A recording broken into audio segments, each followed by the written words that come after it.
आज मैं आपके लिए लेके आई हूँ एक बहुत ही यमी टेस्टी इजी बनने वाली ब्रेड पिज़्ज़ा की रेसिपी, जिसे आप इजीली बहुत ही कम टाइम में जो है ना घर पे बना के रेडी कर सकते हैं। किसी भी टाइम पे आप इसे बनाइए और इंजॉय कीजिए, ये बहुत ही कम टाइम में बन के रेडी हो जाती है।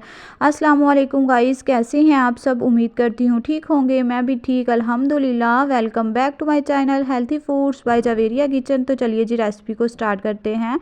बिस्मिल्लाहिर्रहमानिर्रहीम। तो सबसे पहले यहाँ पे मैंने 250 ग्राम चिकन ले लिया था। बोनलेस चिकन था, जिसको मैंने छोटे छोटे क्यूब्स की शेप में कट कर लिया और 1 टीस्पून मैंने इसमें नमक ऐड कर लिया है।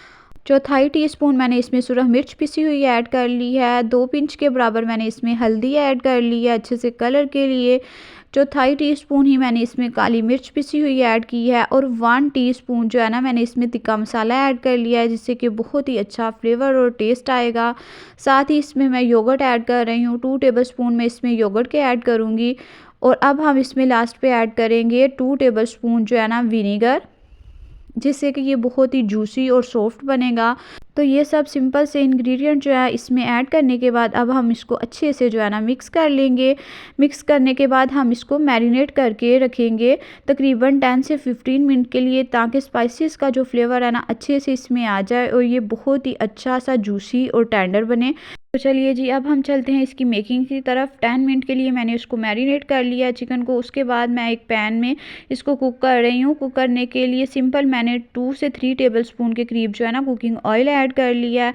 उसमें मैं 1 टीस्पून जो है ना लहसुन की पेस्ट ऐड कर रही हूँ। अब हम लहसुन की पेस्ट को ऑयल में 1 से 2 मिनट के लिए सौते कर लेंगे। हमने इसको कोई भी कलर नहीं देना, सिर्फ जो इसका कच्चापन है वो ख़त्म करना है।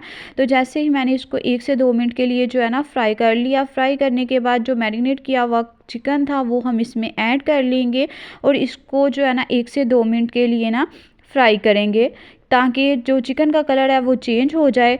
तो 1 से 2 मिनट फ्राई करने के बाद अब मैं इसको कवर करके तो तकरीबन 5 से 6 मिनट के लिए कुक कर लूँगी, क्योंकि ये बोनलेस चिकन है, बहुत जल्दी कुक हो जाता है। तो ये देख लीजिए यहाँ पे मैंने जो है ना चिकन को कुक कर लिया था। उसके बाद एक प्लेट में ट्रांसफ़र कर लिया और साथ ही मैंने यहाँ पे कुछ वेजिटेबल्स ले लिए हैं, जिसमें टमाटर है, शिमला मिर्च है और कुछ प्याज की स्लाइसेस हैं। तो साथ ही हम ब्रेड पिज़्ज़ा जो है वो रेडी कर रहे हैं, तो ब्रेड के स्लाइसेस भी हमें चाहिए। तो यहाँ पे मैंने कुछ ब्रेड के स्लाइसेस ले लिए हैं और इस तरीके से आपने करना क्या है, आपने सबसे पहले एक ब्रेड का जो स्लाइस है ना वो लेना है और इसके ऊपर आपने पिज़्ज़ा सॉस जो है वो लगा लेनी है। अगर आपके पास पिज़्ज़ा सॉस अवेलेबल नहीं है तो गार्लिक सॉस लगा लीजिए। अगर वो भी नहीं है तो सिंपल टमाटो केचप भी आप इसके ऊपर लगा सकते हैं।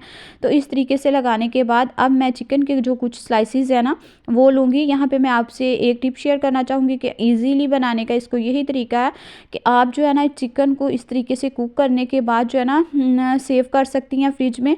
उसके बाद जब भी आपका दिल करे तो आराम से आप ब्रेड पे लगाइए चिकन और वेजिटेबल्स की कटिंग कीजिए। तो इजीली जो है ना आप इसको कम टाइम में बिल्कुल 5 से 6 मिनट में ना ये बन के रेडी हो जाता है, अगर आपका चिकन जो है ना वो रेडी हो। तो ये देखिए यहाँ पे मैंने कुछ वेजिटेबल्स इस तरीके से लगा ली हैं। इसी तरीके से मैं दूसरा पीस लूँगी और इसको भी जो है ना मैं पिज़्ज़ा सॉस के साथ पहले ग्रीस कर लूँगी। उसके बाद जो है इसके ऊपर चिकन के कुछ स्लाइसेस रखूँगी और फिर वेजिटेबल रखूँगी। अगर आपका दिल चाहे तो आप सिर्फ चिकन के साथ भी इसको बना सकते हैं। अगर आपका दिल चाहे तो आप इसको सिंपल वेजिटेबल के साथ भी बना सकते हैं, जैसे आपको बेहतर लगे आप जो है ना कर सकती हैं। तो यहाँ पे ये देखिए इस तरीके से मैंने जो है ना इनको रेडी कर लिया था। उसके बाद जो है आपने इसके ऊपर चीज़ लगा लेनी है, मोज़रेला चीज़ यहाँ पे मैं लगा रही हूँ। चीज़ जो है वो आप अपनी मर्ज़ी से कम ज़्यादा जितनी आप ऐड करना चाहें ऐड कर लीजिएगा। तो ये देखिए तमाम स्लाइसेस पे चीज़ ऐड करने के बाद अब मैं इस पे ओरिगैनो स्प्रिंकल कर रही हूँ, जिससे कि बहुत ही अच्छा टेस्ट और फ्लेवर आएगा। और साथ ही एक एक पिंच जो है मैंने सब के ऊपर जो है ना कुटी सुरख मिर्च जो है वो स्प्रिंकल कर ली थी। तो अब हम इसकी बेकिंग कर लेते हैं। बेकिंग करने के लिए सिंपल मैं इसको तवे पे बेक कर रही हूँ और तवे को आपने मीडियम सा जो है ना हीट अप कर लेना। उसके बाद फ्लेम को आपने बिल्कुल स्लो कर देना और इस तरीके से जो हमने ब्रेड पिज़्ज़ा के स्लाइसेस बनाए हैं वो आपने इस तरीके से पैन के ऊपर रख लेने हैं।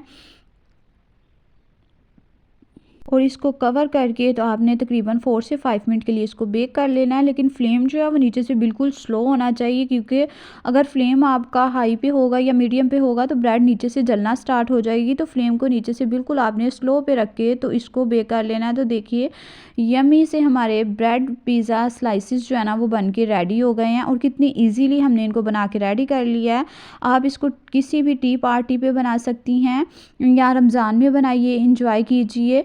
मैं उम्मीद करती हूँ कि आपको मेरी आज की सिंपल इजी सी जो रेसिपी है ना ब्रेड पिज़्ज़ा की वो बहुत ही यमी लगी होगी। लाइक कर दीजिएगा, शेयर कीजिएगा, और साथ ही साथ अगर मेरे चैनल पर नए हैं तो मेरे चैनल को सब्सक्राइब करके प्लीज़ मुझे सपोर्ट कीजिए। तो ये देखिए यहाँ पे टेस्टी यमी से जो है ना ब्रेड पिज़्ज़ा स्लाइसेस जो है ना वो बन के रेडी हो गए हैं। तो कितनी अच्छी और यमी जो है ना इनकी लुक लग रही है। आप भी इसे ज़रूर ट्राई कीजिएगा, ये बहुत ही कम टाइम में बन के रेडी हो जाते हैं। ये बच्चों को, बड़ों को, सभी को बहुत ही पसंद आएंगे। आप इसे ज़रूर ट्राई कीजिएगा। ओके जी, अल्लाह हाफिज़। मिलूँगी इंशाअल्लाह ताला एक हेल्दी इजी रेसिपी के साथ। दुआओं में याद रखिएगा और अपना बहुत सारा ख्याल रखिएगा।